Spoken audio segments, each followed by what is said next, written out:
Blissful Pleasures, $3.99. Where does this talk about cheese? All right. All right.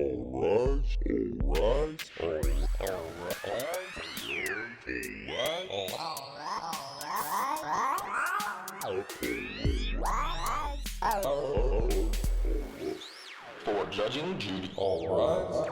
Hello and welcome to Judging Judy, the world's most popular podcast ever, especially when it comes to judging America's least favorite TV judge. I mean, if I'm to believe our statistics, we've got listeners in Australia, in Ireland, in Canada, the UK, New Zealand. And I'd just like to take this moment to apologize to all of you on behalf of the USA. Now, today's episode comes to us from back on June 12th, 1997. But before we jump into things, I just have a little advice. There are lots of fish in the sea, and rocks, and sharks, and vats of radioactive waste. To help remind you what was going on in the world when this episode first aired, I've brought in my friend, Professor Wikipedia, doctorate in cinnamon raisin studies. Poi Poi was released in Japan for the PlayStation.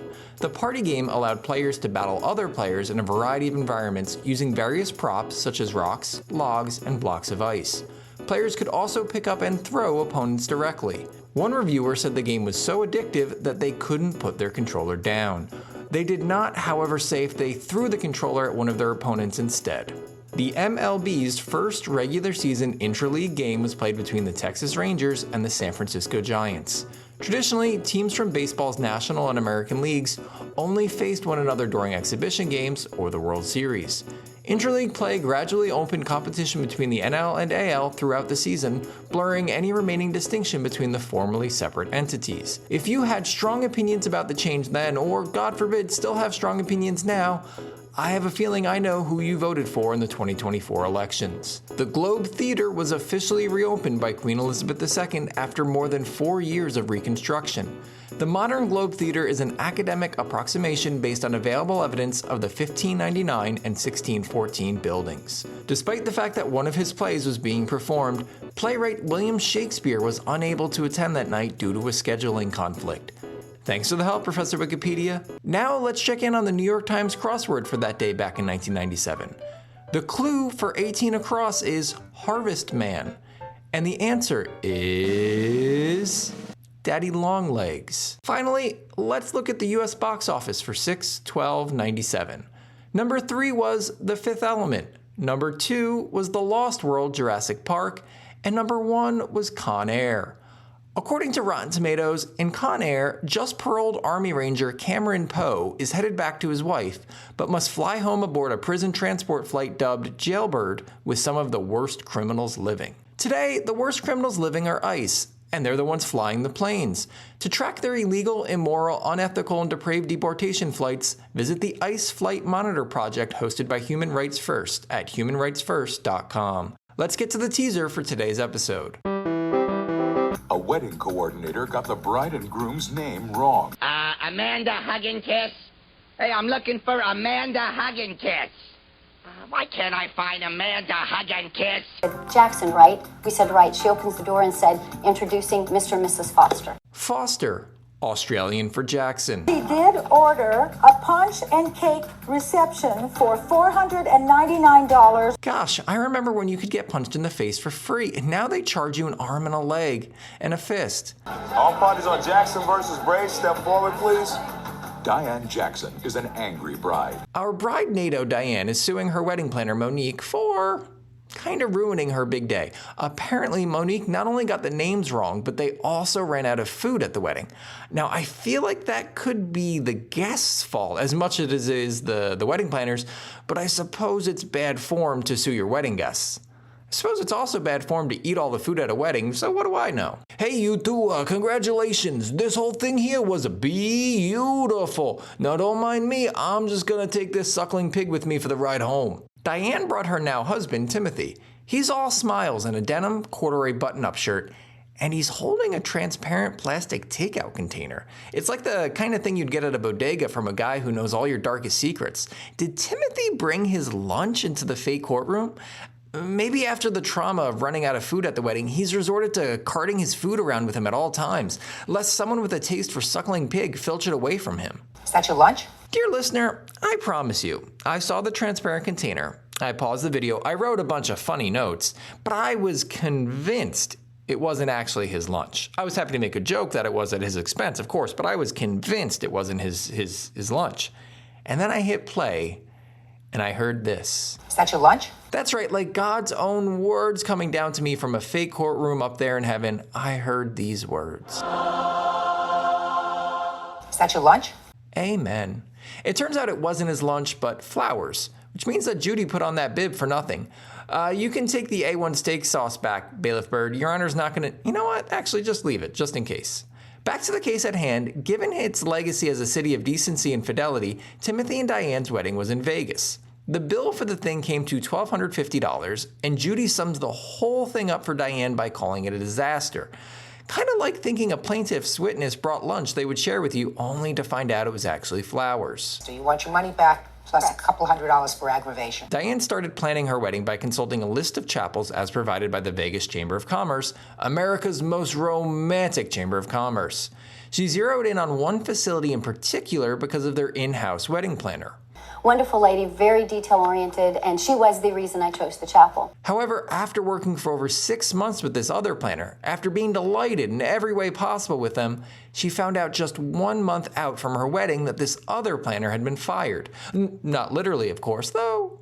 I mean, they've done worse things in Vegas. You've heard of Criss Angel, haven't you? Unfortunately, yes. Which is to say, Monique had big shoes to fill. And like that time, my mom bought me size 9 Airwalks, even though I was only a size 7, because she said I would grow into them.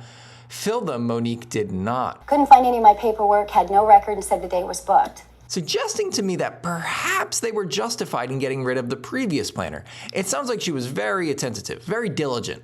But that just as soon as she got off the phone with Diane, she immediately burned any scrap of paper that had any mention of the wedding she was helping plan for her. Diane already had deposits on the books and had her heart set on that date, so Monique asked for some time to figure out how to accommodate her. In effect, Diane had to restart the planning process with Monique. I get a do-over! For my inconvenience, she offered me a limo ride from Boomtown. Limo from Boomtown, the new all-singing, all-dancing legal thriller starring Stephen Baldwin, Carlos Mencia, and Meghan Trainor, coming this fall on Pluto TV. Boomtown, besides being the gritty metropolis where law and order meets sin and vice in a TV event that critics are calling a big swing and an even bigger miss, is apparently the name of a hotel where Diane and her bridesmaids were staying. And stay there they would, perhaps in perpetuity for time eternal, because the day of her wedding, Limo never showed. after trying to call Monique 6 times but only getting her answering machine, Diane's now husband, the one who we all wish had brought along a little panini to the courtroom, had to go from the chapel to Boomtown to pick up Diane and her crew, making them all late. Diane's describing the embarrassment of having to walk through the chapel with all of her guests there while another wedding was already in process, which really seems like an issue with Vegas chapels and not Monique's incompetence. But what I really want to point out is that this whole time, Monique has been writing copious notes. I keep yelling enhance, enhance, enhance at my computer, but besides upsetting my cat, nothing's happening. So I can't say officially what Monique is writing down, but I have it on good authority that she's working on the first draft of her memoir, From Boomtown to Busburg, How Monique Bray Lost Her Job as a Wedding Planner. It's a true story. Diane has some more complaints. Someone else's stuff was in the bride's dressing room. Her guests had to wait to be seated for 20 minutes as the other wedding was still going on. And I'm sure all of this was frustrating and stressful. But again, is this just a consequence of getting married in Vegas? It's all glitz and glamour, Criss Angel mind freaks and pretend Eiffel Towers and unsustainable $4 lobster buffets guaranteed to give you food poisoning or your money back. When I think about Vegas, and I keep an alarm on my phone that goes off every 6 minutes to make sure that I regularly do think about Vegas, the words orderly and respectful and organized don't come to mind. So do these complaints just come with the territory? After the wedding went nice. The minister was wonderful. We really liked her. She made the service very nice. But then things went south again for Diane and company. What happened? Go to the reception room, you might say. Modern air conditioning, while an environmental nightmare, has largely solved the problem of 90-degree days in Las Vegas, you might say. But no one could find the key to the reception room. And we were in the chapel for at least a half hour taking pictures.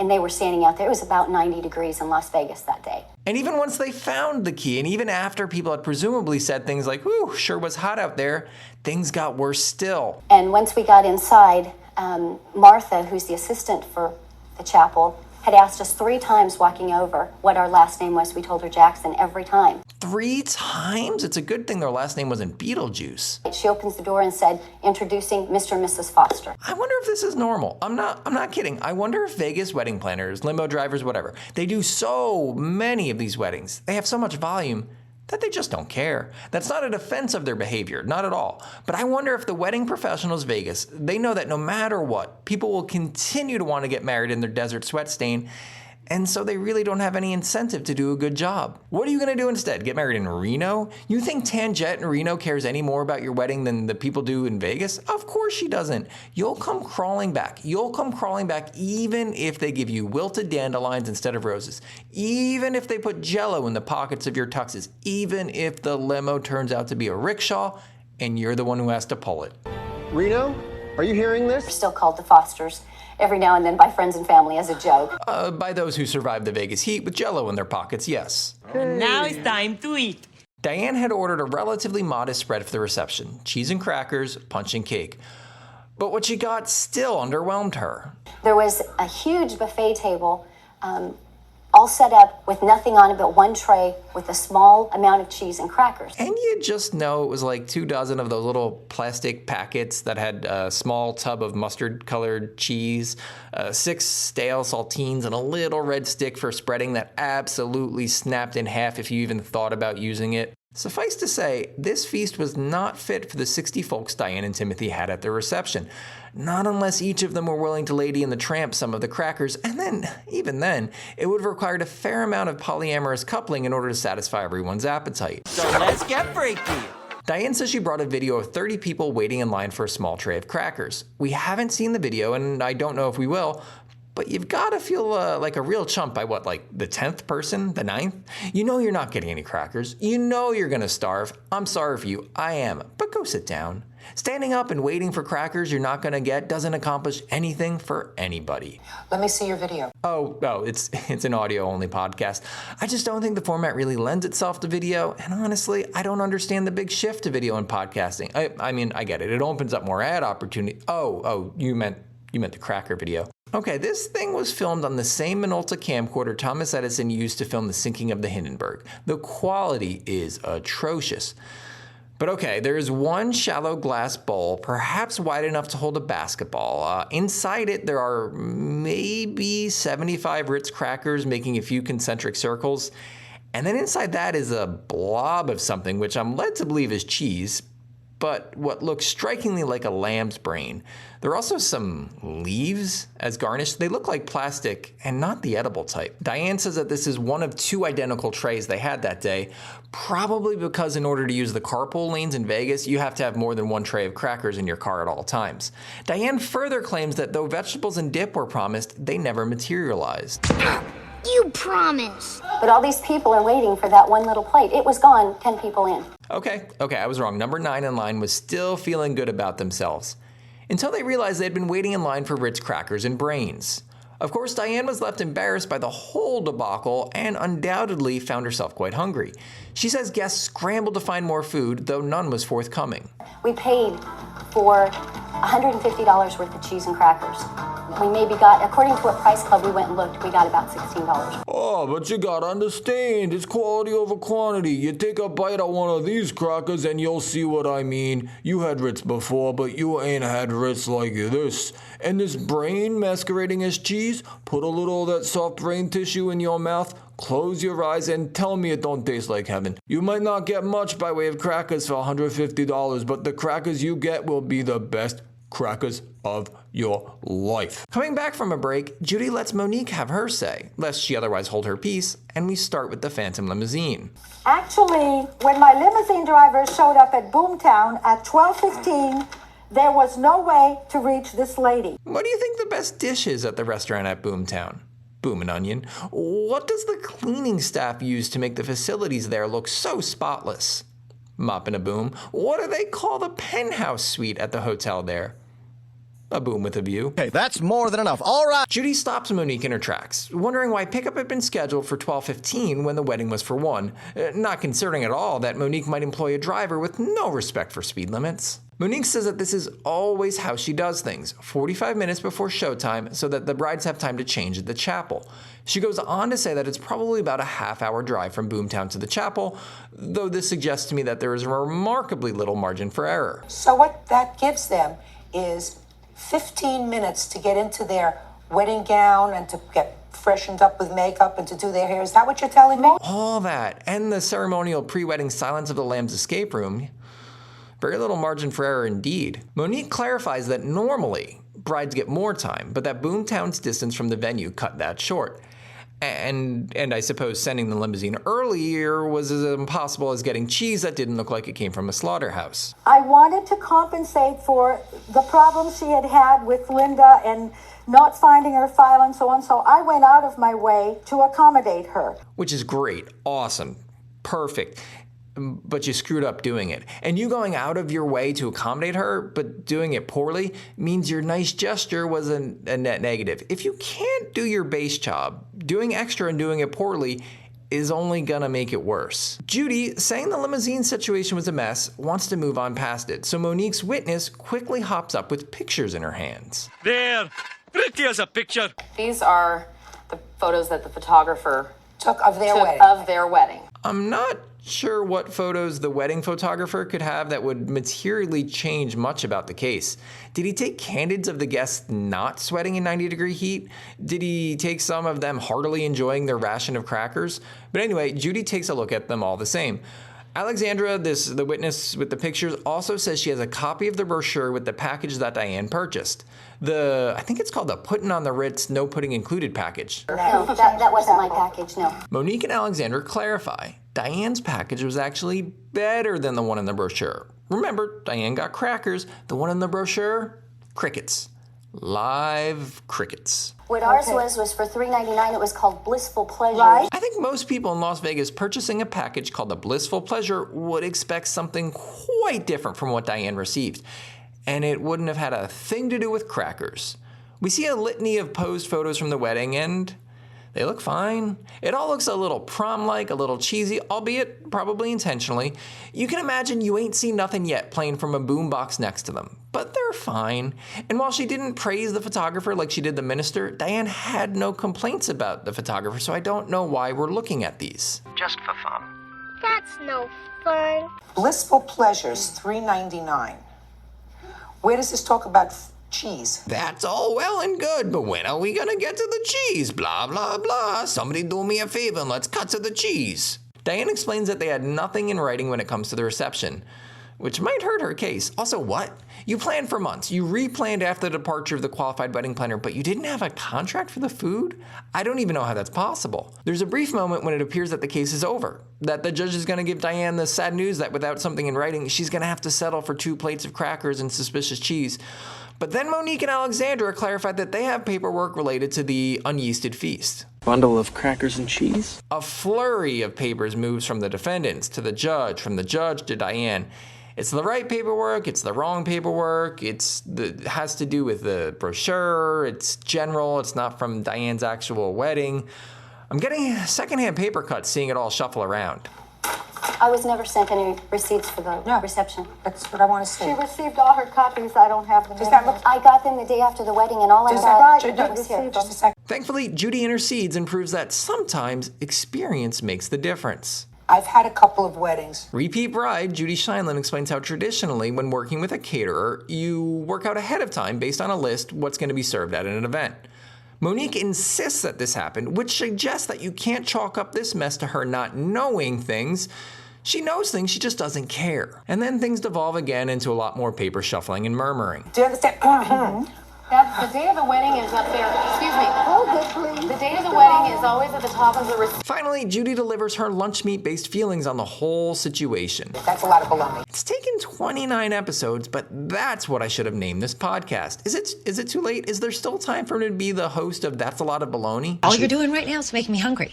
Now, what goes best with baloney but cheese. Are we dealing with the wedding now or the reception? Forget the reception. We're past the reception. We're to No, the cheese reception platter. We've already deprived the judge of the lunch she thought Timothy brought her. Now when the judge says it's time to talk cheese, we're going to talk cheese. Also, the reception is the cheese platter. Because you can't really sue because they got your name wrong, and you can't sue because somebody couldn't find the keys to the reception room. But cheese is tangible. You can hold cheese in your hand. You can hold cheese in your mouth. If you can put it in your mouth, you can sue about it. It's the law. Monique whines that Judy hasn't heard her side of the story about the reception. Madam Judge, this is what she ordered, is one tray of crackers. She paid $75 for it, and she received 3 of them because I was embarrassed for the bride. Giving a bride 3 trays of crackers doesn't lessen her embarrassment. It triples it. More. Judy tells Monique to do more listening and less talking. Advice that Monique promptly and audibly ignores.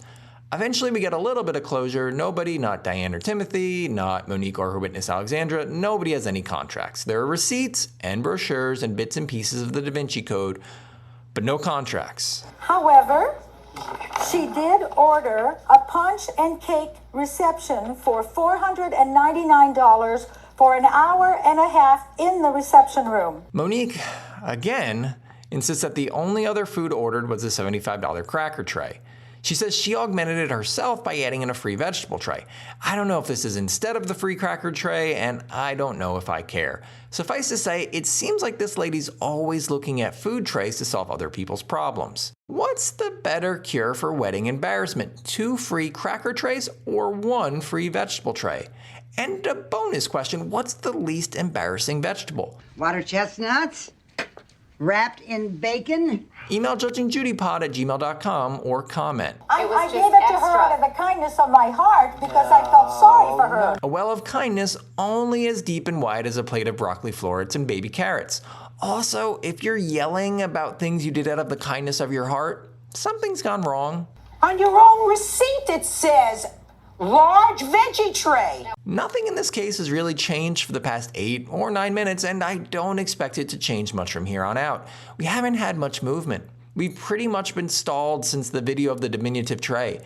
I guess video killed the wedding planner. Monique's insistence that they didn't charge for the veggie tray doesn't sway Judy. No charge. It doesn't make any difference whether it was no charge or not. You know, you make a wedding and sometimes you go in and the caterer says, and I'm going to give you for no charge 1 humongous ice sculpture of a swan and 1 chopped liver mold in the shape of a goose. That's only if you're rich. Judy's saying all of this because she wants to know whether Diane paid for it or not. Was there or was there not a veggie platter? Monique says yes. I have 60 witnesses that can tell you there was never a piece of vegetable. Well, I certainly didn't see any veggie platter on the video. None. Monique says that the reason the veggie platter wasn't in the video was because it was only put out after the cheese and crackers had been exhausted. And this case continues to spin around a lot while not getting anywhere, like the Democratic Party leadership in the US in 2026. Judy explains that she's been haranguing the defense not just for the thrill of the hunt, and not just because she gets off on hearing and saying the words veggie platter. Because I honestly believe that, based upon this, you didn't exactly get what you bargained for. She's standing up for the little guy. She's standing up for the downtrodden. She's standing up for everybody who ever bought a $75 tray of crackers and expected more than a $16 tray of crackers. But what you bargained for was cheap. This is true. There was not a single caviar fountain at that 1-hour photo booth turned into a wedding chapel, and that's why Judy didn't RSVP. But Judy's not lying. If all these brochures and receipts and paperwork, if they did us any good, and I'm not convinced they did, but they did show us that Diane didn't set out to spend much. Of course, that's her prerogative, and she should get what she paid for, even if she didn't spend much. You don't get a lot of wedding for $1,000 for 60 people. Except a bottle of vodka and an estrogen pill. I'm a little worried this is becoming a case of Diane suing because she was disappointed. And that sets a dangerous precedent. Everything's disappointing. I mean, look, 20% of posts on Blue Sky or Threads or Facebook, 20% of the posts are people being disappointed by something they bought. In the case of Facebook, 60% of the posts are racist memes and 20% are old people looking for podiatrists. But all the same, you can't just sue because you're disappointed. I'm worried Diane's not going to get much. Did you ever tell her that the food that she had purchased was insufficient. Yes. But I'm not talking to you. Maybe this is a problem with the camera work. Maybe it's obvious if you were in the courtroom that she was talking to Alexandra and not Monique. But from where I'm sitting, 28 years in the future and on a couch and within earshot of a cat that she used a litter box, it seemed like Judy was talking to the defense. She didn't address her question verbally to Alexandra. She didn't point to Alexandra. Her body was pointed towards the defense. It wasn't unreasonable for Monique to answer the question.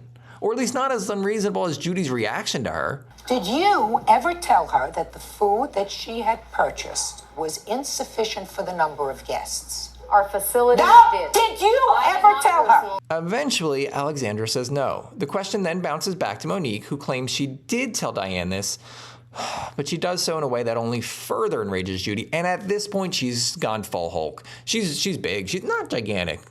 5'11", big for her. Her bursting muscles are tearing through her clothes. She's turned a kind of fern green color. Oh, you did? Tell me when. I know for a fact. The judgment in this case is, listen to me, Okay, because you're not going to answer my questions, madam, and you may think that you're a smart business lady, but you are not a good witness. I don't know what little kid sets out one day to be an in-house Vegas chapel wedding planner, but I know for sure that no kid says they want to one day grow up to be a good witness. Except me. Now, Judy explains that her question was simple. A 6-year-old could answer it. God forbid they ease child labor laws so much that we have 6-year-olds working as wedding planners. Yeah, I get it. It's not as bad as a coal mine. But don't tell me that wedding planning isn't a risky job. Black lung though it may not be, you try to tell me that getting hit in the face by an errantly tossed bouquet doesn't hurt. Turning from Monique back to Diane, Judy shifts from bellowing ogre to soothsaying troll. We're going to have a very long life together. I could tell that because he hasn't opened his mouth once. Judy sums up the case quite neatly. Diane was disappointed. Things didn't go well. The limo situation was a mess. People were hot. This all comes down to planning, which was one of the services Diane was paying for, and that service was poor. For that, you can be compensated marginally. Marginally? I can't believe it's not better. As for the rest of it, Judy says some of the blame lies on Diane for not ordering enough and being an all-around cheapo, and some of it lies on Monique for being incompetent. To you, it's just one wedding of many. To this lady and to her fiancé, it's more important than that. After all that, Judy gives Diane $300, less than a quarter of what she wanted, or enough, hopefully, to buy a freaking plate of vegetables. Jackson. In her parting words, Monique says that her business's reputation is very valuable and that Diane was being dishonest.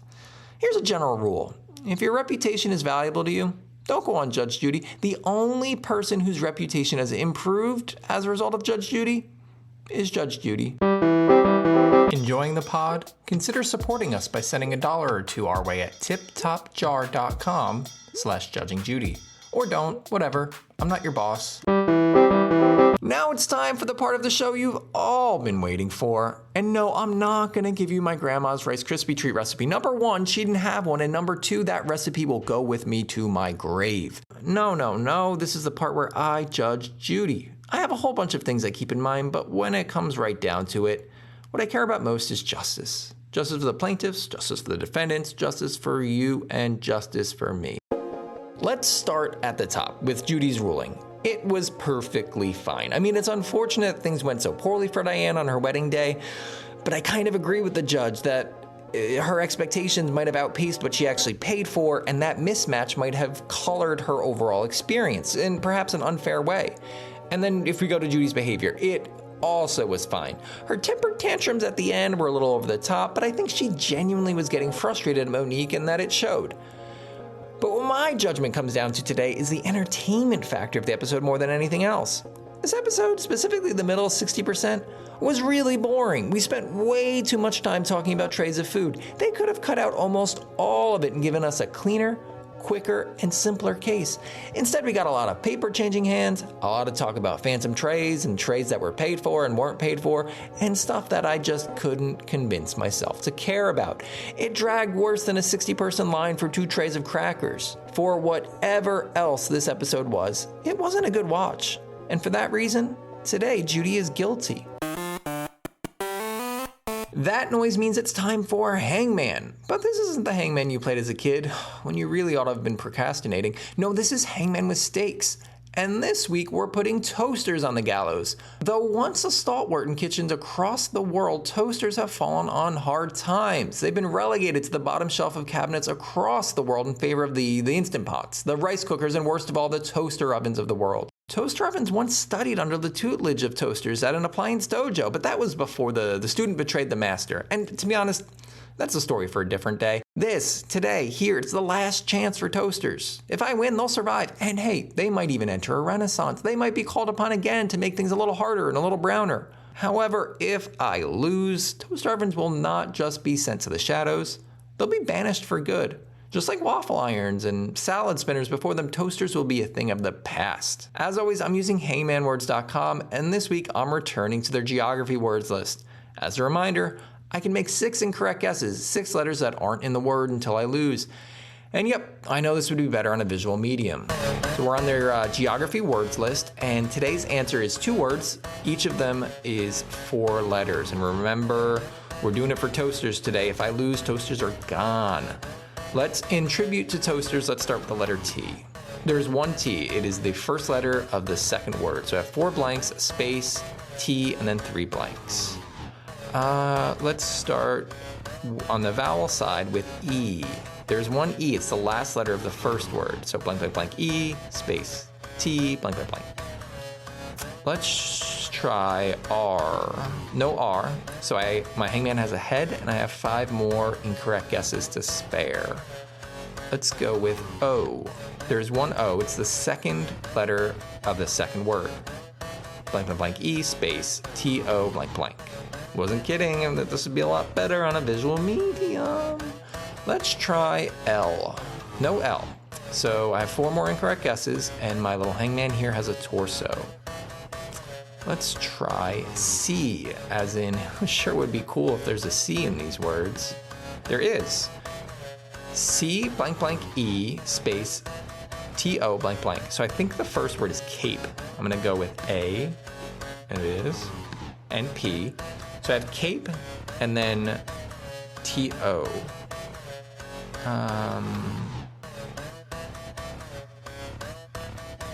Let's go with S. There's no S, so I have 3 more incorrect guesses. Let's try N. I know I'm kind of being cheap here and go with common letters, but I can't right now offhand. It's not Cape Hatteras, not Cape Good Hope. There is 1 N, so it is, Cape Town. Okay, cool. Cape Town.